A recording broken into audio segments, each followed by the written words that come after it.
கேள்வி ஒன்றாக இருந்தாலும் பதில் எப்படியா இருக்கான், ஆளுக்கு ஏற்ற மாதிரி மாறுபடும். நேரில் வந்துட்டால் என்ன பண்ணிடலாம், எல்லா கேள்வியும் கேட்டு தெளிவாக.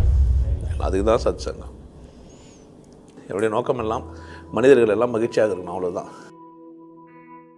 பொதுவாக ஜென்ம நினைவுகள் எல்லாருக்கும் இருக்கிறது இல்லை. அங்கே ஒன்றும் இங்கே ஒன்றுமா இருக்கும்.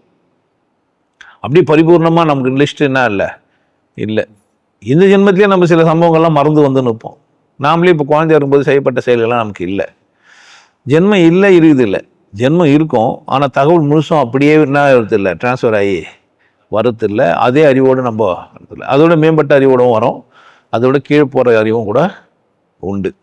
இப்போ உதாரணத்துக்கு நான் இந்த ஜென்மத்தில் மனுஷனாகிறேன், என் செயல்கள்லாம் அசிங்கமாக இருக்குது அப்படின்னா சொர்க்க நரகம்லாம் மேலே இல்லை, என் பிறவியே வேறு மாதிரி ஆகிடுது.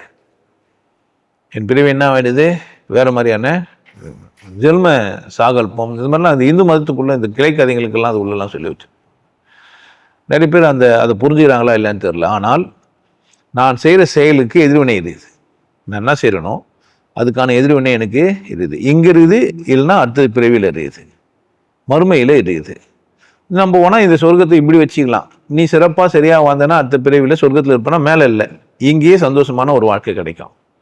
இங்கே செய்ததெல்லாம் நீ தப்பாக செஞ்சேன்னா நரகம் இருக்குது, இங்கேயே என்ன ஆகும், நரகத்தில் போய் வாழ்வேன். சாக்கடையில், கொசுவில், இல்லை குஷ்டரோகத்தோட, நோயோட, வியாதியோட, ஆரோக்கியம் இல்லாத ஒரு உடம்போட பிறப்பேன். விண்ணின்று இறங்கி வினைக்கு ஈழாய் மெய்க்கொண்டு அப்படிலாம் சொல்லி வச்சுருப்பான். எது நான் செஞ்ச செயல்னோ அதுக்கேற்ற மாதிரி தான் பிறவி எனக்கு கிடைக்கும்.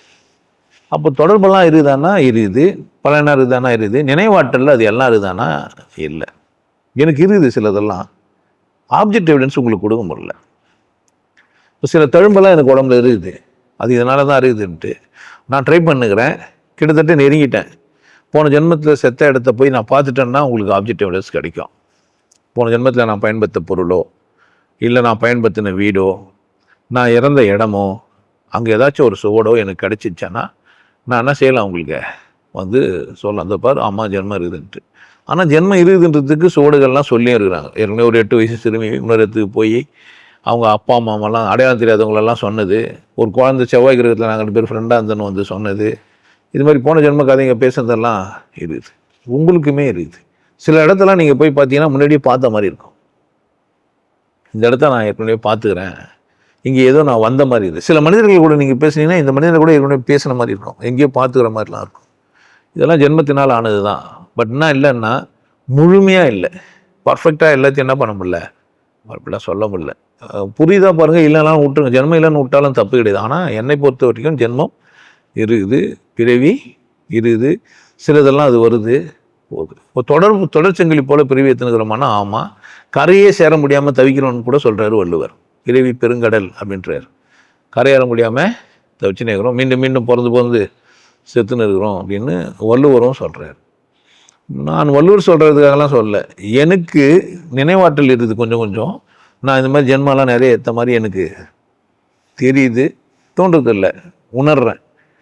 அப்போது எல்லாருக்கும் ஜென்மம் இருக்குது, நினைவாற்றலாம் இருக்குது. நீங்கள் தேடி கண்டுபிடிச்சா ஒன்றும் பண்ண முடியாது. நேற்று செஞ்ச தவறுக்கு இன்றைக்கி நீங்கள் தப்பு செய்ய முடியாது. அன்றைக்கி ஏதோ விரல் சுட்டுன்னு வெட்டினீங்கன்னா திரும்ப விரல் வரப்போகுது இல்லை, தெரிஞ்சிருந்தாலும் ஒரு பயணம் இல்லை, இருக்கிற 4 விரலோட வாழ்ந்துட்டு போக வேண்டியது தான். ஒரு கால் போயிடுச்சு ஒரு காலத்தில், தெரிஞ்சிருந்தாலும் என்ன போகிறது இல்லை, போன கால் போனது தான். இன்கேஸ் போன ஜென்மத்தில் முட்டாளாவோ அறிவாளியாவோ இருந்தீங்கன்னா அது போன ஜென்மத்தோடு முடிஞ்சிச்சு. இங்கே சந்தர்ப்பம் இருக்குது, இப்போது இதில் சரியாக வாழ முடியுமா, இங்கே நல்லா இருக்க முடியுமான்னு மட்டும்தான் நீங்கள் பார்க்கணும். அதுக்கு நான் உதவ முடியும். அதர்வைஸ் நினைவெல்லாம் எடுத்துன்னு பார்க்கலாம், கடவுள் சித்தம்.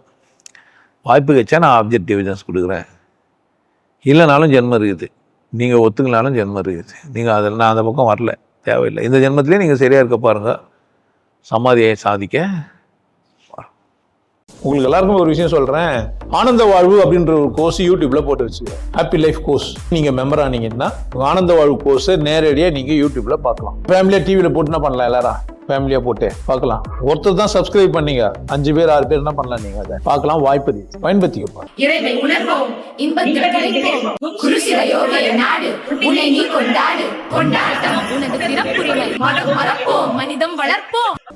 நல்லா இருங்க, சிறப்பாக இருங்க, கொண்டாட்டமாக இருங்க. உங்களை நீங்கள் மதிப்பு மிகுந்தவராக மாற்றுறது உங்கள் கையில் தான் இருக்குது. நல்லா இருங்க. நான் ஒரு வாய்ப்பு என்னை பயன்படுத்திக்கலாம். நல்லது.